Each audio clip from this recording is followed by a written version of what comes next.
All right, happy Halloween again, everybody. And you see Rebecca right there, who is a professional actress, and she is our special guest. And she's going to start off with two stories, okay, two Halloween stories. So I'm turning it over to Miss Rebecca. Thank you so much, Bobbi. Hi, everybody. I'm really excited to be here and to share Halloween with you. It's one of my favorite holidays. As Bobbi mentioned, I'm an actress, so I love to get dressed up. Any excuse is a good excuse for me. So, and I like to make up my own costumes, you know, just make up something and have people guess what it is. That's my favorite part about Halloween. What's happening there? Tell me when something like that happens, okay? So, do we Laura, have... excuse me, Laura, you might want to mute, okay? Yes. I'm just noticing here we go. Mute, where is it?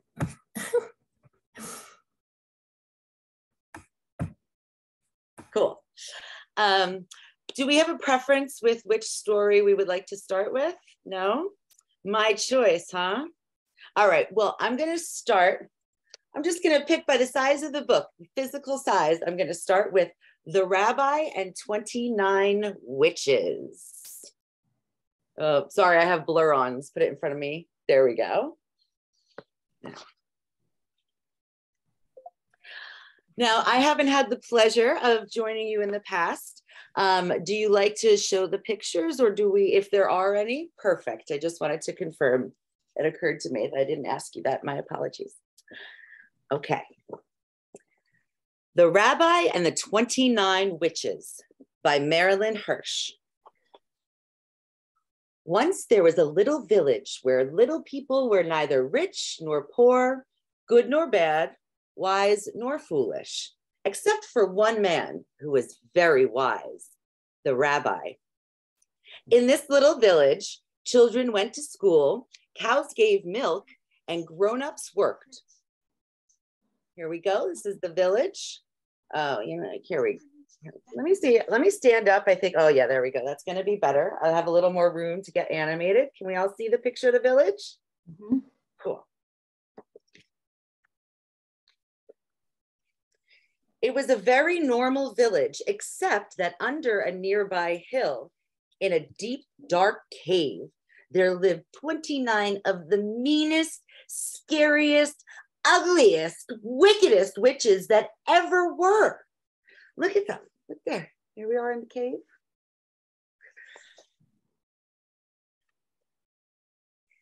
There they lived and there they stayed, brewing their evil potions and raising their evil bats and buzzards.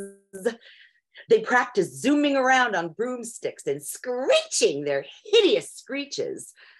They pulled tails out of their cats and bit each other out of sheer nastiness.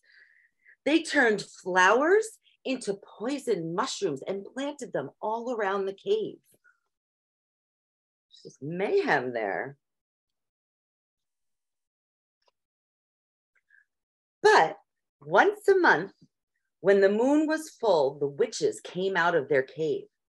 They flew to the village and circled above it, shrieking and howling and laughing their horrible laughs.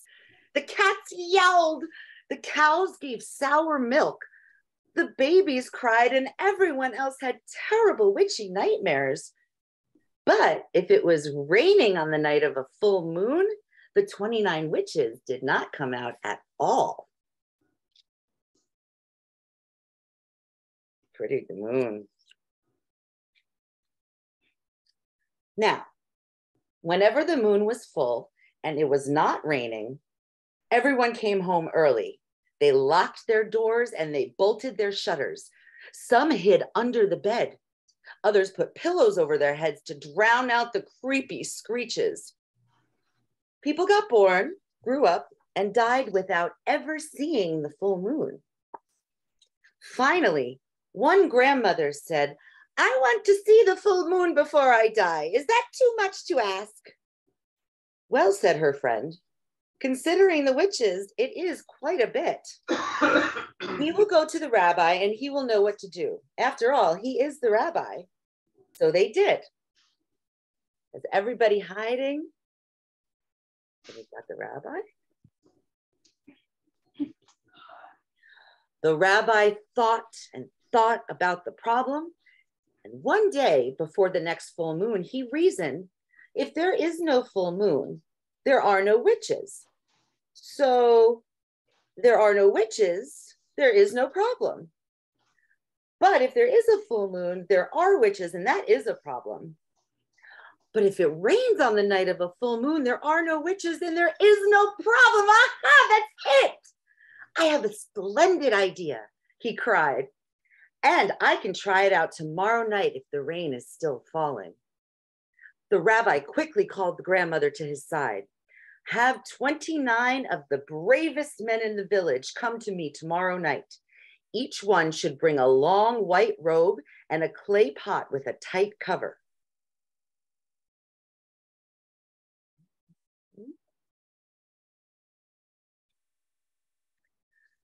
On the next night, as the rain was coming down, he said, we are going to get rid of all of the 29 witches once and for all. Put your robes carefully in the clay pots. Cover them tightly, for they must stay dry. As brave as the men were, this was rather terrifying, but they trusted him, for after all, he is the rabbi. Nope, there it goes. In the pouring rain, they set out over the hills to the dark, dangerous witch's cave. Each one carried his pot with his dry white robe in it. By the time they got near the cave, even the bravest one was scared. Some say that the rabbi looked a little worried too.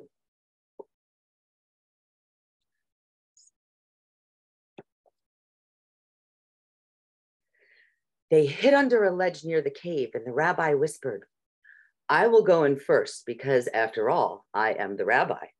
When I whistle once, put on your robes. When I whistle again, rush in, and each of you pick up a witch. Start to dance with her. After that, just listen to me. The rabbi put on his long, dry white robe and his most frightening expression, and he went into the cave.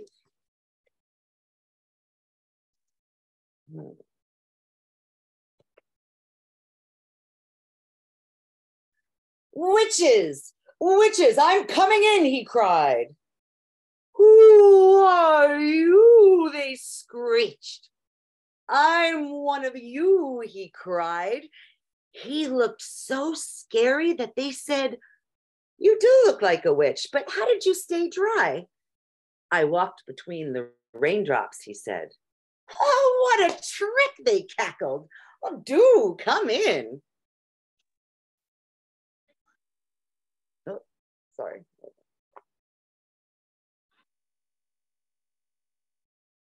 Why have you come? The chief witch scowled. Why not? Answered the rabbi, as bravely as he could.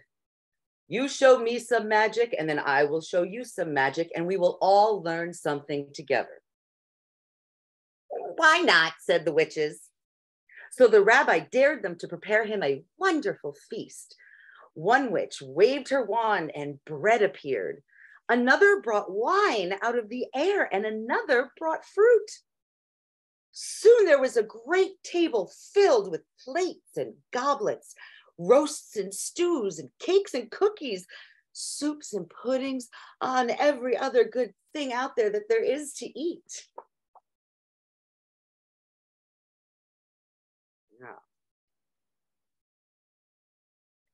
So let's eat, said the rabbi, forgetting for just a moment the reason he had come.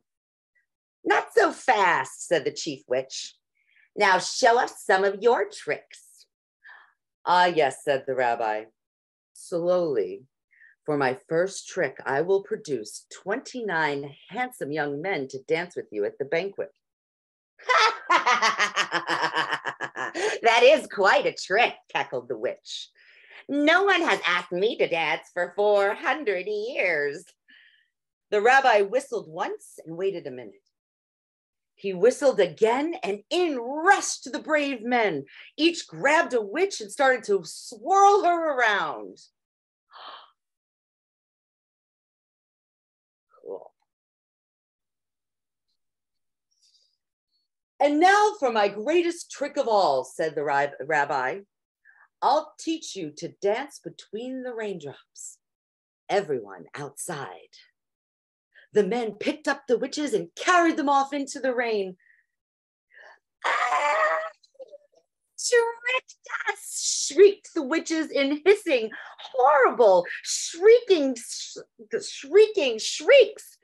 For the rabbi had figured out that the witches must be afraid of the rain for a very good reason. As the men watched in amazement, the witches became smaller and smaller until they completely shrank away into nothing. It shouldn't happen to our worst enemies, said the men, for it was a sad sight to see. But a good feast shall not go to waste. So someone ran back to tell the people in the village that the witches were gone forever. Everyone came and danced and ate.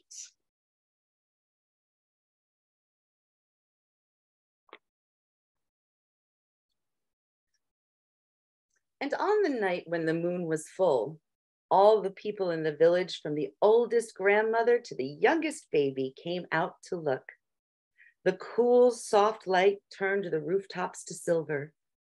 They all agreed that the full moon was very beautiful. Then they went back to their houses and got into their beds and went to sleep.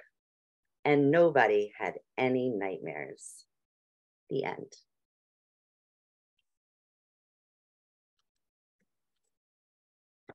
Okay, that was the rabbi and the 29 witches.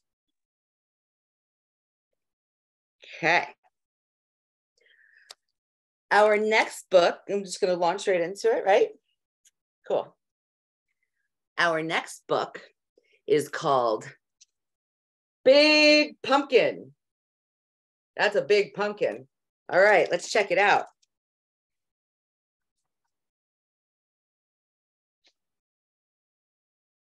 Sorry, okay.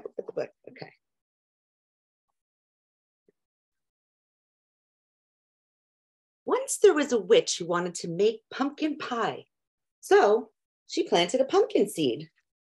She weeded and watered, and after a while, a sprout poked through.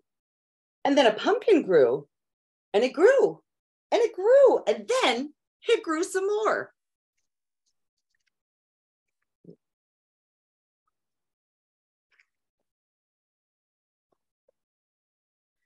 Soon, Halloween was just hours away.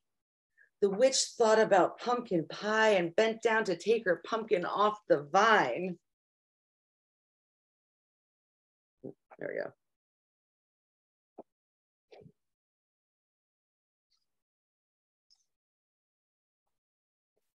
Well, she pulled and she tugged and she pulled. At first she pulled hard and then she pulled harder, but the pumpkin just sat. Drat, said the witch.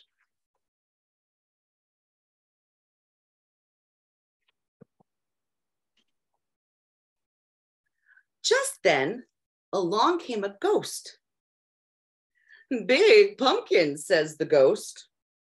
It's big and it's mine and it's stuck on the vine and Halloween's just hours away, said the witch. And then she kicked the pumpkin. Well, I'm bigger than you and stronger too, boasted the ghost. Let me try, said the witch. But she thought about pumpkin pie and she stepped aside. Oh, I thought I turned the ringer off. Sorry. The ghost bent down to take the pumpkin off. Sorry, everybody.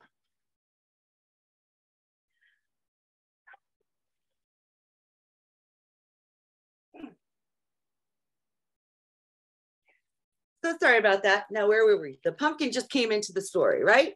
Everybody, you with me? All right, cool. So the ghost bent down to take the pumpkin off the vine. Well, he pulled and he tugged and he pulled. First he pulled hard and then he pulled harder. But that pumpkin just sat. Drat, said the ghost.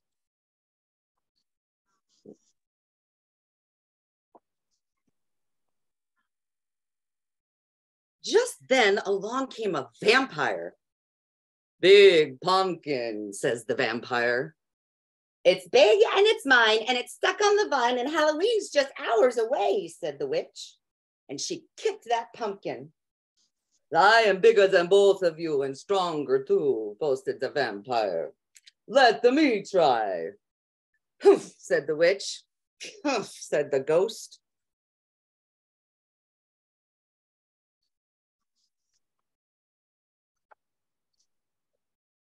But they thought about pumpkin pie and they stepped aside. And the vampire bent down to take the pumpkin off the vine. Well, he pulled and he tugged and he pulled. And first he pulled hard and then he pulled harder, but that pumpkin just sat. Drat, says the vampire. Just then along came a mummy. Big pumpkin, says the mummy. It's big and it's mine and it's stuck on the vine and Halloween's just hours away, said the witch. And she kicked that pumpkin again. I am bigger and stronger of you, and I am bigger than all of you and stronger too, boasted the mummy. Let me try. Humph, said the witch. Humph, said the ghost. Humph, said the vampire. But they thought about pumpkin pie, and they stepped aside.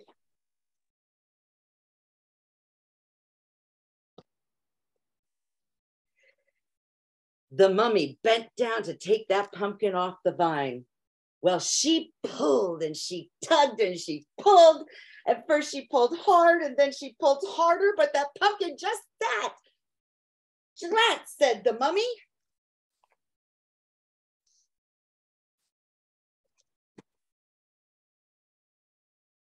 Just then along came a bat. Yeah, big pumpkin there, says the bat. The witch didn't say a word. She just looked at the ghost and rolled her eyes. The ghost looked at the vampire looked at the mummy, they all looked at the little bat, and they all started to laugh. Hey, I may not be big and I may not be strong, said the bat, but I've got an idea. And the bat told them what to do. Humph, said the witch. Humph, said the ghost. Humph, said the vampire. Humph, said the mummy.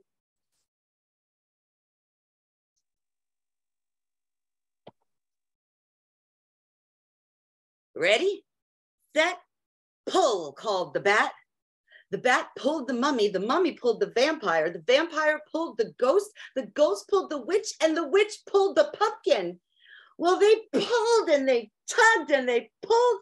First they pulled hard and then they pulled harder and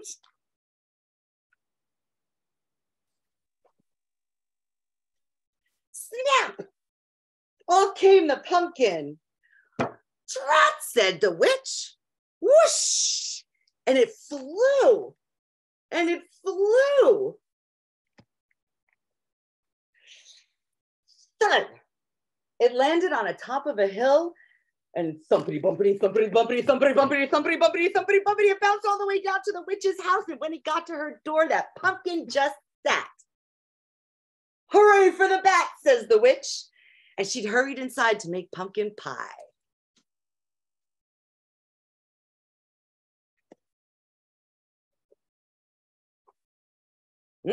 Says the ghost. Have some more, says the witch.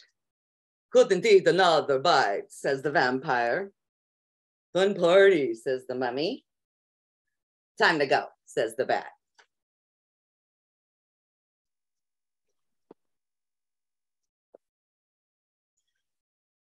Drat, said the witch, as she watched them all leave. Then she went right out and planted another pumpkin seed. Oh, thank you, Rebecca. That was fantastic. I love it. Good. That was amazing. Your different voices really added to it. Yeah, you're going to be our special guest again, I hope. We can invite you. I would love to. Okay. All right.